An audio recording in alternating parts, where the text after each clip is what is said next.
Last week, my video expose on Nestle and their horrible, disturbing practices in Malaysia that are leading to obesity went viral. And about 1 million people watched the video. Some 17,000 people, mostly in Malaysia, shared it on their Facebook, and Nestle actually responded. Now that prompted me to do some further digging into what Nestle is doing, and what I found is disturbing. That's what I'm going to talk about in this video. See, Nestle says that their drink Milo is a health drink. They run ads telling kids to drink Milo every single day. They say that Milo gives you energy.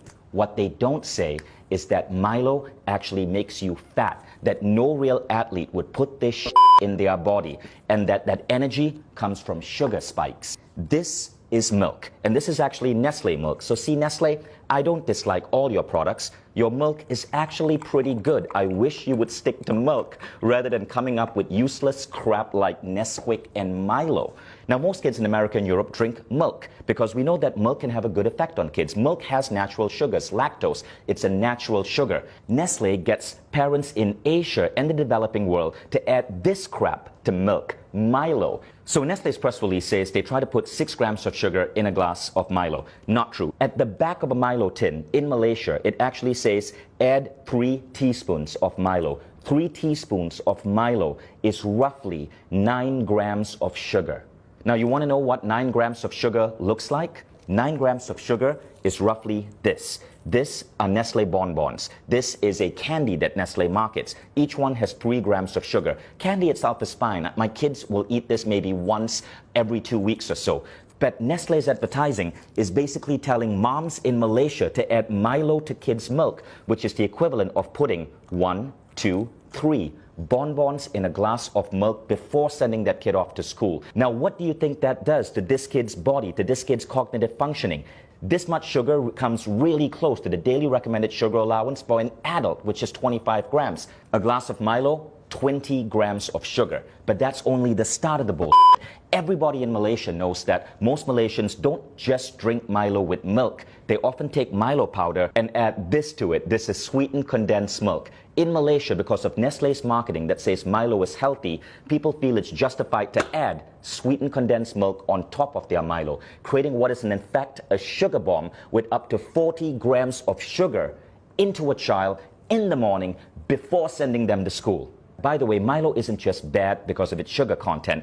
One of the primary ingredients in Milo is something called Maltodextrin. I want you to Google that, Maltodextrin. This is what Nestle is having us put into the bodies of Malaysian children. Now, if you think Nestle is content with just screwing up kids' milk drinking habits in the developing world, think again. This is what a reader sent me from Australia. In Australia, the Nestle ads for Nesquik, their chocolate milk drink, says, make ordinary milk into extraordinary. Ordinary milk is a nutrient-dense drink that's healthy for kids. But Nestle is getting kids to pour this crap called Nesquik into their milk. Now, you want to know the sugar content of Nesquik? Check this out. In 11 grams of Nesquik, there are 8.8 grams of sugar. That's 80% sugar, which is why in Britain, the government banned Nestle from advertising Nesquik as a great start to a child's day. Now, it would be disturbing enough if Nestle was simply, as a massive food company, screwing up the way kids drink milk, but they're also screwing up breakfast. So this is a breakfast cereal from Nestle called Strawberry Minis, right? Strawberry Minis, there's a picture of a strawberry here. It looks healthy in every way, but then you read the ingredient label. And by law, Nestle has to list ingredients in order of most common. Here's the ingredient label for Strawberry Minis. Number 1 ingredient, sugar. Number 2 ingredient, palm oil. Number 3 ingredient, glucose syrup. Number 4 ingredient, maltodextrin. Number 5 ingredient, cornstarch. Number 6 ingredient, salt. You don't get to strawberry till number 7, and it's strawberry powder, 0.3%.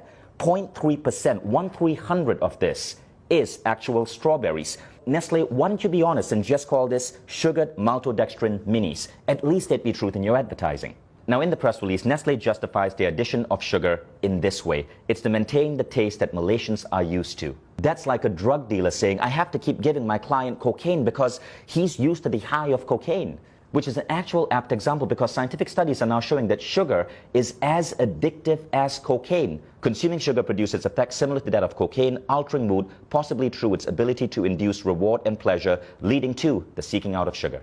Nestle put sugar in their products because it gets you hooked on them, so you keep buying Nestle products, which is why their stock is continuously growing the more addicted you get. Nestle has successfully made Malaysia the world's highest per capita consumers of Milo. Nestle's mission and vision say this: to be the world's leading nutrition, health, and wellness company. Let's think about that. If the world's leading nutrition, health, and wellness company is telling our children to pump this into their body, what does this say about the future of the human race? So Nestle, I want you to understand, I am not at war with you. We, the 17,000 people who shared my video, the millions who viewed it, we all are at war with bad health and obesity. It's killing us, literally. It's making our kids obese. It's reducing the performance of our children in school. All we want you is to be on our side and to live up to your damn mission. And that means being truthful in your advertising and not putting craptastic, sugary like this and calling it food. Now, Nestle has been in controversies before. There was the baby powder controversy. Millions of babies malnourished because Nestle convinced women in India and Africa to feed their babies Nestle baby powder rather than breast milk. There is the water controversy in the United States, where Nestle has become the world's biggest supplier of bottled water, and in many cases convincing people that they need to buy expensive plastic bottled water, which ultimately causes mass plastic pollution, huge greenhouse contribution, rather than drink the water from their tap, which in many places is actually clean. There's the Nesquik controversy in the UK, where Nestle was banned from saying Nesquik is a great start to your day. All of these controversies were exposed. Nestle had to change practices because people like you spoke up. People like you would not let a large corporation get away with the lies, which is why I really appreciate you guys who shared that last video. There was something Nestle said in that press release that I really liked, and we got to give them credit for. They said, in line with the ever-evolving needs of our consumers, we continuously make efforts to produce healthier and tasty products.